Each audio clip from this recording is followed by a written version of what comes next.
Bonjour à toutes et à tous. Merci de nous rejoindre pour ce journal. En Côte d'Ivoire, l'agenda diplomatique s'intensifie avec 2 audiences au sommet de l'État. Le vice-président de la République a reçu hier en cette fin de semaine donc 2 émissaires internationaux autour de priorités majeures, le financement du développement et la lutte contre la malnutrition. Nutrition et développement humain, 2 signaux positifs pour le pays. La coordonnatrice du mouvement mondial Scaling Up Nutrition salue les efforts de la Côte d'Ivoire dans la lutte contre la malnutrition et le PNUD classe le pays 4e progression mondiale dans son rapport 2025 sur l'indice de développement humain. Et puis nous irons au Mali où l'horreur a été découverte dans la région de Mopti. Des fosses communes contenant les corps d'hommes arrêtés quelques jours plus tôt par l'armée. Des exécutions extrajudiciaires présumées qui soulèvent l'émoi dans un climat sécuritaire toujours instable. Renforcement des liens diplomatiques entre Abidjan et Madrid. Le vice-président de la République, Thiemoko Melia Koné, a reçu vendredi, hier donc, l'ambassadeur d'Espagne, porteur d'un message officiel. La Côte d'Ivoire est conviée à une importante conférence internationale sur le financement du développement. C'est une initiative conjointe de l'Espagne et des Nations Unies pour repenser l'aide au développement. Témoignage Fatou Fofana, Lamine Dramé. Une coopération économique et diplomatique plus forte entre la Côte d'Ivoire et l'Espagne, les 2 pays y travaillent. L'ambassadeur d'Espagne en Côte d'Ivoire, Guillermo Marin-Gorbea, a eu une entrevue ce vendredi au palais présidentiel d'Abidjan avec le vice-président ivoirien Thiemoko Melia Koné. Le diplomate espagnol était porteur d'une invitation pour la Côte d'Ivoire à participer à la conférence internationale pour le financement du développement. On a aussi parlé d'un événement qui s'approche dans quelques jours en Espagne. Cette conférence internationale qui est convoquée par le secrétaire général des Nations Unies, les Nations Unies et l'Espagne, mais qui va rassembler les chefs d'État de tous les pays du monde. Et c'est la conférence internationale pour le financement au développement et qui va avoir lieu à Séville entre le 31 juin et le 3 juillet. On a parlé de la présence de la Côte d'Ivoire dans cette conférence pour avoir le point de vue de la Côte d'Ivoire qui sera très important de connaître dans cette conférence. Il a ensuite été question de renforcer les échanges dans des domaines importants comme le commerce, le tourisme, l'éducation ou encore la formation professionnelle. On a parlé surtout des moyens de développer cette coopération qui est excellente dans le domaine de l'éducation mais aussi dans de la formation professionnelle pour l'avantage des Ivoiriens et des Espagnols, non, en même temps, dans des domaines touristiques, dans beaucoup d'autres domaines où on peut développer une coopération mutuellement avantageuse. Non ? Les relations bilatérales entre la Côte d'Ivoire et l'Espagne sont marquées par une coopération dynamique et fructueuse. En 2022, les échanges commerciaux entre les 2 États ont franchi la barre des 700 millions d'euros, soit environ 450 milliards de francs CFA. En 2024, Yamoussoukro et Madrid célébraient 60 ans de relations diplomatiques. On en vient maintenant à cet engagement salué dans la lutte contre la malnutrition. À la suite de l'ambassadeur d'Espagne, le vice-président de la République s'est entretenu avec Afsan Khan, la coordonnatrice du mouvement mondial SUN, Scaling Up Nutrition. La Côte d'Ivoire, félicitée pour ses résultats, veut intensifier ses efforts pour éradiquer la malnutrition d'ici à 2030. Le renforcement des investissements pour la lutte contre la malnutrition, il en a été question ce vendredi lors de l'audience que le vice-président de la République de Côte d'Ivoire a accordée à la coordonnatrice du mouvement mondial SUN, Scaling Up Nutrition, entendait renforcement de la nutrition. Thiemoko Melia Koné a réaffirmé la ferme volonté du pays d'éliminer toutes les formes de malnutrition d'ici 2030. Et ce modèle ivoirien peut servir d'exemple ailleurs dans le monde, selon Afsan Khan. On a parlé de le mieux intégrer la nutrition dans tous les secteurs, santé, agriculture, développement social, éducation, et comment est-ce qu'on peut mieux améliorer les investissements qui sont faits. Parce que ce n'est pas que les chiffres, c'est aussi l'espoir, la production, le capital humain du pays et surtout pour les enfants, le futur. Donc vraiment, on a trouvé que le Côte d'Ivoire a un plan national qu'on peut partager avec les autres pays africains, mais aussi dans le monde. Et comment est-ce qu'on peut mieux positionner ce qui a été fait en Côte d'Ivoire dans les prochaines conférences mondiales. La secrétaire générale adjointe des Nations Unies et coordinateur du mouvement Scrolling Up Nutrition est en Côte d'Ivoire pour la table ronde sur le financement du plan national multisectoriel de nutrition 2024-2027. Le pays a réussi à mobiliser 187,5 milliards de francs CFA auprès de ses partenaires au développement, dépassant les 174 milliards initialement attendus. Table ronde qui s'est tenue donc le 15 mai dernier, jeudi, au Sofitel Abidjan, Hôtel Ivoire. Un témoignage de Fatou Fofana et Lamine Dramé. C'est une performance saluée par le PNUD lors de la présentation du rapport 2025 à Abidjan. L'IDH, l'indice de développement humain de la Côte d'Ivoire, progresse de 3% en un an. Une avancée qui positionne le pays en tête des progressions d'Afrique subsaharienne. Le rapport interroge aussi le rôle de l'intelligence artificielle dans la transformation des sociétés. Précision, Léon Brokwame. De la 162e à la 157e place, la Côte d'Ivoire toujours dans la catégorie des pays à indice de développement humain moyen avec une valeur en 2023 de 0,582 contre 0,553 en 2022, soit une progression de 3%. La Côte d'Ivoire affiche la progression le plus fort de l'indice de développement humain en Afrique subsaharienne. Donc la scène numéro 1 en Afrique subsaharienne et 4e au niveau mondial. Alors même que la sous-région progressait de 0,3% en moyenne. Donc c'est une progression 10 fois plus que celle de la moyenne sous-régionale. C'est la gouvernance pertinente sous le leadership du président de la République. À la base de cette performance, l'impact des politiques et programmes du gouvernement sur les leviers de l'indice de développement humain, revenu brut moyen par habitant, espérance de vie à la naissance, espérance de vie scolaire, durée de scolarisation, tout s'est amélioré en 2023. L'espérance de vie à la naissance a progressé pour se situer en 2023 à 61,9 ans. L'espérance moyenne dans le milieu scolaire a également fortement progressé et nous avons cet indicateur qui est un peu stable sur la durée de vie moyenne des plus de 25 ans. Le gouvernement fait des efforts. Ces efforts sont reconnus à travers cet indicateur et je pense que c'est un motif de satisfaction, c'est aussi un motif d'encouragement. Pour l'amélioration continue de l'indice de développement humain, le rapport national 2025 appelle à relever les défis par l'intelligence artificielle. L'engagement du PNUD d'affaires de la Côte d'Ivoire, le hub panafricain de l'intelligence artificielle réaffirmé, de même les initiatives publiques pour améliorer la gouvernance et la performance économique ou les indicateurs socio-éducatifs expliqué par les ministres de l'Éducation nationale, de la Santé et des Finances. Les secteurs privés veulent redynamiser les échanges. En marge du Africa CEO Forum, une séance de travail s'est tenue à Abidjan dans l'objectif de réactiver le groupe d'impulsion économique bilatérale créé en 2015. Une relance qui pourrait donc ouvrir la voie à de nouveaux partenariats stratégiques. On voit cela avec Dangui Dangui et Abou Soro. En marge de l'Africa CEO Forum édition 2025 qui a eu lieu à Abidjan du 12 au 13 mai dernier, les secteurs privés marocains et ivoiriens se sont rencontrés dans le cadre d'une séance de travail.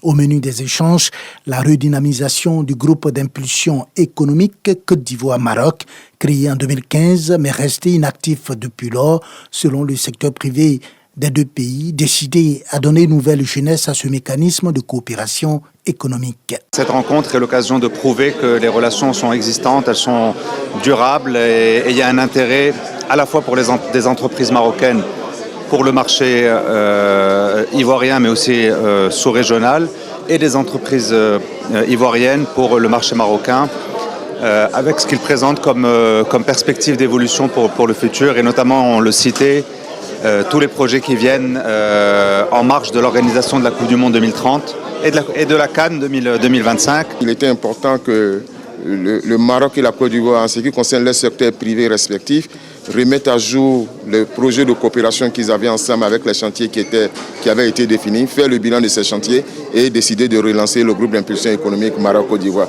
La Confédération générale des entreprises de Côte d'Ivoire et la Confédération générale des entreprises du Maroc travaillent sur des pistes de collaboration relatives aux projets d'envergure à réaliser dans le cadre de l'organisation de la CAN 2026 que le Maroc accueillera. C'est officiel, la Côte d'Ivoire accueille la Banque d'investissement de la CEDEAO. Un accord de siège a été signé entre le gouvernement et l'institution régionale. C'est une avancée dans le processus de rapprochement de la BIDC avec ses États membres. Le bureau d'Abidjan devrait pouvoir renforcer les actions de développement sous-régional. Les détails avec Jean-Louis Gbangbo. C'est un pas de plus vers une intégration économique régionale renforcée. Le gouvernement ivoirien et la Banque d'investissement et de développement de la CEDEAO ont paraphé un accord de siège consacrant l'ouverture du premier bureau de représentation de la BIDC à Abidjan. Cet important accord constitue une étape significative sur le chemin de la coopération que nous voulons fructueuse entre votre institution et mon pays. Il traduit également la foi de la Côte d'Ivoire aux idéaux et aux valeurs d'une intégration économique régionale dynamique pour relever les défis prégnants auxquels l'Afrique de l'Ouest fait face. Cet accord de siège, signé en marge du CO Forum, définit les modalités d'établissement et de fonctionnement de la banque en Côte d'Ivoire, tout en lui garantissant les privilèges et immunités diplomatiques nécessaires. Cette signature opérationnalise l'un des axes stratégiques de la réforme institutionnelle de la banque, qui a repensé sa vision organisationnelle et opérationnelle en 2023. La BIDC, dont la Côte d'Ivoire est le troisième actionnaire, voit en Abidjan un point stratégique de sa nouvelle politique de proximité. La banque est ici parce que nous voulons approfondir nos relations avec le gouvernement et au-delà renforcer notre présence dans le secteur public. Nous pensons qu'après 40 ans d'existence de la banque, il est important d'avoir une relation plus concrète et plus approfondie avec le pays. Une présence physique à Abidjan pour une banque plus proche de ses États membres. L'ouverture de ce bureau marque le début d'un nouveau chapitre pour la BIDC et la Côte d'Ivoire unis dans l'ambition d'un développement régional solidaire et durable. Quand la coopération internationale se met au service de la santé maternelle. À Abobo, la Côte d'Ivoire et l'Italie ont officiellement lancé le plan Maté, un projet ambitieux pour améliorer la santé des mères et des nouveau-nés. Il s'articule autour de la réhabilitation du centre hospitalier d'Abidjan, d'Abobo et du renforcement des structures de santé communautaire. Une réponse concrète à la demande croissante de soins dans cette commune de plus de 1 million d'habitants. Reportage Davis Oyo, Nikeziao. Fruit d'une collaboration entre la Côte d'Ivoire et l'Italie, le projet baptisé Plan Mattei vise à renforcer de manière significative la prise en charge du couple mère-enfant dans la commune d'Abobo. La mise en œuvre se décline en 2 phases, la réhabilitation du centre hospitalier d'Abobo et le renforcement des structures sanitaires urbaines à base communautaire, FSUCOM. L'intervention à Abobo en particulier répond à un besoin urgent et prioritaire. Garantir aux femmes enceintes et aux nouveau-nés des soins accessibles et de qualité dans l'un des quartiers les plus peuplés et vulnérables d'Abidjan. Kandia Kamisoko Kamara, maire de la commune d'Abobo, salue le lancement de ce projet. Elle qualifie le plan Mattei d'initiative de haute portée humanitaire et sanitaire pour les habitants de sa commune. Grâce à ce projet, nos femmes, nos mamans, nos sœurs pourront accoucher dans de bonnes conditions, mais surtout, vous allez accroître de façon considérable la santé, non seulement des mamans, mais surtout des enfants qui vont naître. Merci à nos partenaires qui nous viennent d'Italie. L'acte d'aujourd'hui qui permet au ministère de la Santé d'avoir des moyens conséquents pour pouvoir réaliser ces deux projets. Je pense que c'est un acte qui est à saluer. Le ministre de la Santé, de l'Hygiène publique et de la couverture maladie universelle, Pierre Ngoudemba, rappelle l'enjeu crucial que représente la mortalité maternelle et néonatale à l'échelle mondiale. Ce projet que nous lançons vise à améliorer de façon durable et de façon structurelle la qualité des soins maternels et néonataux. Il vise déjà à faire l'extension de la maternité et de la néonatologie de l'hôpital Félix Houphouët-Boigny, mais également procéder à la modernisation des centres de santé primaires dans 7 communes et renforcer de façon continue les compétences du personnel. L'ambition du plan Mattei ne se limite pas à la commune d'Abobo. Le programme va s'étendre sur l'ensemble du territoire national avec en ligne de mire une stratégie axée sur le renforcement des infrastructures de santé existantes et la mise en place de formations continues pour les professionnels de santé. 22 ans qu'ils sont en activité et toujours au service de la vie. À Cocody, les policiers de la promotion 2003-2005 ont organisé une opération de don de sang, une initiative citoyenne pour répondre à l'urgence du besoin dans les hôpitaux, un acte symbolique pour transmettre un message d'engagement. Abigail Niava, Ahmed Silué, Apollinaire Zier. 22 ans de carrière professionnelle et toujours au service de la vie. Les policiers de la promotion 2003-2005 marquent leur parcours par un geste fort, donner leur sang. Sur le site de l'École nationale de police, ils sont rejoints par l'Association des conducteurs de VTC. L'initiative est coordonnée par leur association, l'Union et Solidarité US03. Nous, on veut démontrer à la face de la population que nous, on donne. Et on donne au-delà de toute attente, donner du sang. Y a-t-il quelque chose de plus précieux que le sang? Je pense que non. Parrain de l'événement, le directeur du guichet unique du transport salue l'initiative. C'est la deuxième fois que nous parrainons les activités de cette promotion. Donc nous sommes venus dire merci aux policiers de la promotion 2003-2005 et leur dire que c'est une action à renouveler. Nous, ministère des Transports et ministère de l'Intérieur à travers la police, nous devons converger vers le même idéal. Un geste pour la vie, un anniversaire sans fanfare, mais avec le cœur. Pour les 22 ans de service de la promotion 2003-2005, la solidarité reste un devoir. Chaque année, les promoteurs des établissements scolaires privés d'enseignement général formulent des demandes d'agrément au ministère de l'Éducation nationale et de l'alphabétisation. Et pour l'année de 2025-2026, ce sont 1933 demandes qui ont été soumises à examen. Et depuis lundi dernier, les membres de la Commission nationale de la carte scolaire des établissements privés réunis dans la commune d'Assini, dans le sud de Comoé, statut sur ces dossiers. Nos reporters étaient sur place, étaient présents là-bas à Assini. 1933 demandes d'agrément formulées par les promoteurs des établissements scolaires privés de l'enseignement général du Côte d'Ivoire auprès du ministère de l'Éducation nationale et de l'alphabétisation au titre de l'année scolaire 2025-2026. Ces demandes concernent les autorisations de création, d'ouverture, d'homologation, d'extension et de changement administratif. Le traitement et la gestion de ces dossiers sont assurés par la Commission nationale de la carte scolaire des établissements privés. Ce jour, la commission réunie à Assini, dans le sud Comoé, statue sur les différentes demandes. Pour exister dans l'entendement de l'éducation nationale et surtout au secteur privé, il faut passer par la commission de la carte scolaire du privé.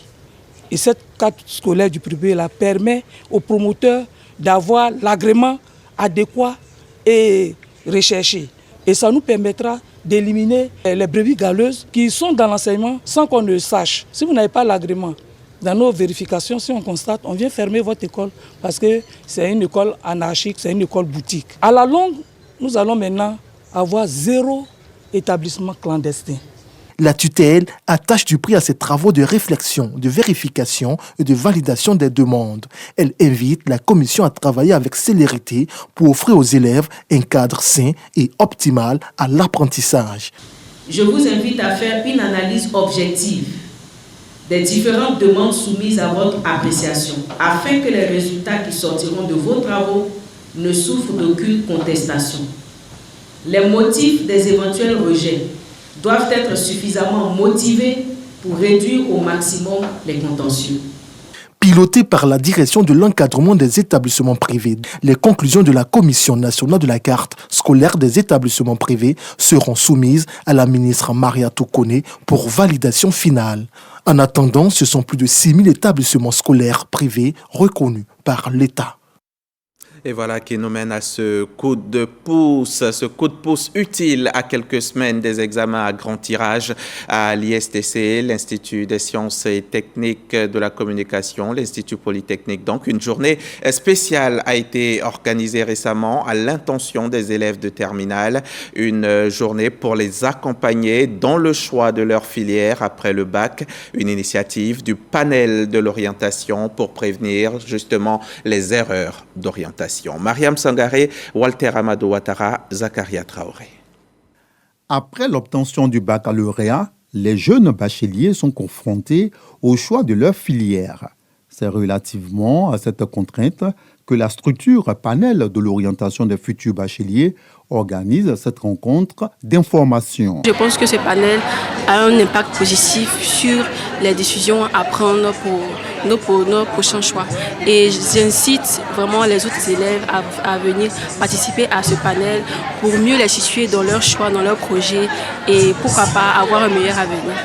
Mon impression est assez agréable car la plupart des intervenants ont été assez cohérents. Les panélistes font des recommandations aux élèves. Nous sommes dans un monde digitalisé et aujourd'hui, nos enfants ont accès aux réseaux sociaux sur lesquels beaucoup d'informations sont passées. Mais ces informations ne sont pas filtrées. Nos enfants sont exposés à la culture, à une certaine culture de médiocrité. Et nous, en tant que parents, nous avons une responsabilité. C'est d'offrir aux enfants autre chose que ce qu'ils trouveront sur les réseaux sociaux. De leur offrir des activités éducatives afin qu'ils puissent s'occuper sainement. Cette opportunité donne l'occasion à nos futurs bacheliers de pouvoir s'orienter dans les métiers de l'avenir.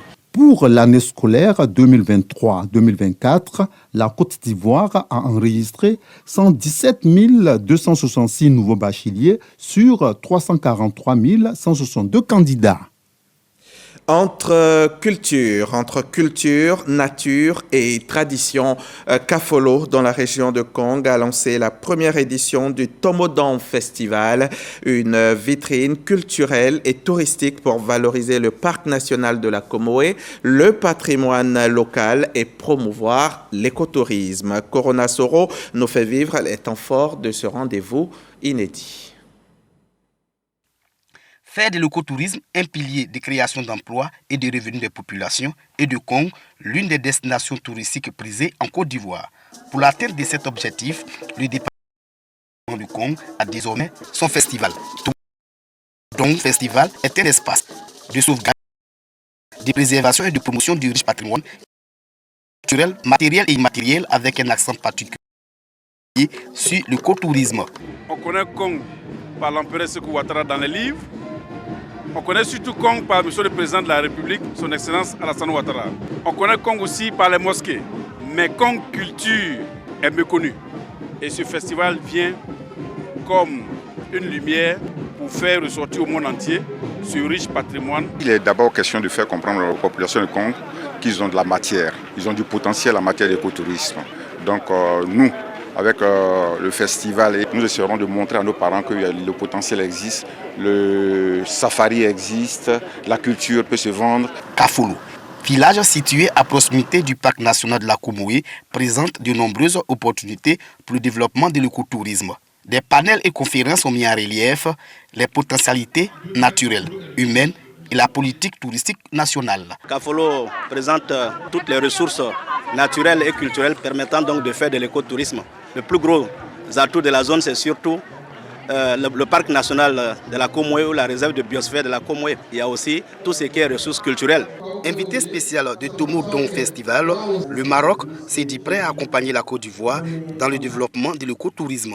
En ce qui concerne l'écotourisme, nous on travaille beaucoup sur ces questions-là, surtout dans le sud-est du Maroc. Et nous avons donc un institut de formation nationale qui forme les accompagnateurs ou des guides donc des espaces naturels. Et là aussi, donc, notre contribution peut être aussi également utile dans ce sens-là. Pour mettre en place des activités pouvant attirer les touristes, une course à pirogue a été organisée sur le fleuve Komoui. Plusieurs danseurs du riche patrimoine culturel étaient en attraction lors de la première journée du Tomono Dong Festival de Kong. La Fondation Adaye Kessié a lancé la 5e édition de l'Adaye Tour à Cocody, une caravane pour prévenir les conflits électoraux. Elle sillonnera 5 départements de la région du Gontougo du 19 mai au 27 juin. C'est un message de paix et de cohésion porté par la culture traditionnelle. Et c'est Brigitte Zamblé qui y était pour le reportage. Adaye Tour Festival se tiendra du 19 mai au 27 juin prochain dans la région du Gontougo, placé sous le thème « Prévention de la violence et de l'insécurité avant, pendant et après les élections ». La violence ne peut pas apporter la paix. Pour qu'il y ait paix, pour qu'il y ait développement, il faut arrêter de faire la guerre. Les 12 peuples ont créé entre eux ce qu'on appelle l'alliance interethnique. Et cette alliance interethnique a mis fin aux différentes guerres. En cette année électorale, le festival mettra donc l'accent sur la sensibilisation pour un environnement électoral apaisé et sans violence. Une élection est une activité démocratique pour élire un président. Ce n'est pas une guerre. Et aujourd'hui, je dirais que ce soit le candidat des gens, que ce soit le candidat de Paul qui est au pouvoir, lui qui sera élu est le président de toute la Côte d'Ivoire. Adaye Tour va sillonner les localités des Transua, Tanda, Kounfao, Sandégué et Bondoukou. Cette caravane culturelle constitue une étape des activités réalisées en prélude au grand festival de l'Adaye Kessié. Le reportage de Brigitte Zamblé a été commenté par Malika Koulibaly avec la collaboration technique de Seydou Ouattara. C'est un nouveau défi à travers l'Afrique. Diawara Afoué Yasmine veut rallier Korogo à Cape Town à vélo. Un périple baptisé Where Innovation Rises pour inspirer la jeunesse africaine. Une aventure de 8000 km portée par la résilience féminine. Salif Ouattara et Arsène Kouassi, RTI Sport. 8000 km à vélo est le nouveau challenge que Diawara Yasmine veut réussir dans le cadre de son projet Wiri qui signifie en dialecte malinké « Lève-toi ». Projection à l'appui, Diawara Yasmine a exposé la vision de son projet novateur qui mêle sport, culture, résilience et engagement citoyen. La cycliste ivoirienne s'élancera depuis Korogo pour traverser 11 pays. La Côte d'Ivoire, le Ghana, le Togo, le Bénin, le Nigeria, le Cameroun, le Congo, la RDC, la Namibie et l'Afrique du Sud.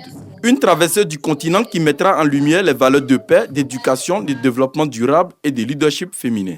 On a le talent qu'il faut, la jeunesse africaine, il n'y a rien qui peut nous arrêter. Et c'est le message que j'ai envie de donner, qu'il n'y a aucune limite aux rêves que nous avons pour l'Afrique, aux rêves que nous avons pour nous-mêmes, pour nos communautés. Et c'est à chacun de nous de se lever et de se donner ces moyens-là, d'aller vers ses rêves. Nous sommes impressionnés, mais surtout par les valeurs qu'elle porte à travers ce projet Wiri, qui va lui permettre de parcourir une dizaine de pays, et ceci pendant 6 mois.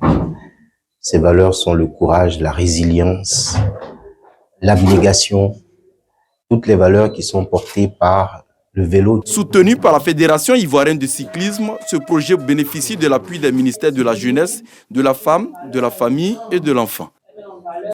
Actualité internationale à présent au Mali. C'est une affaire qui choque l'opinion. 27 hommes interpellés par l'armée malienne ont été retrouvés morts près de Tenenkou. Le JNIM annonce des représailles tandis que l'armée parle d'allégations instrumentalisées. Une enquête est ouverte sur fond de tensions persistantes à Diafarabé et dans toute la région. Allons-nous vers une désescalade entre Kinshasa et Kigali?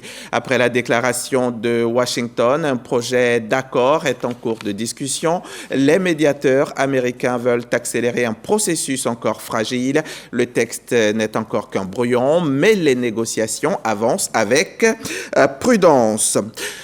Voilà pour ce 13h. Merci de votre confiance et demain, je serai encore chez vous pour le grand journal du dimanche.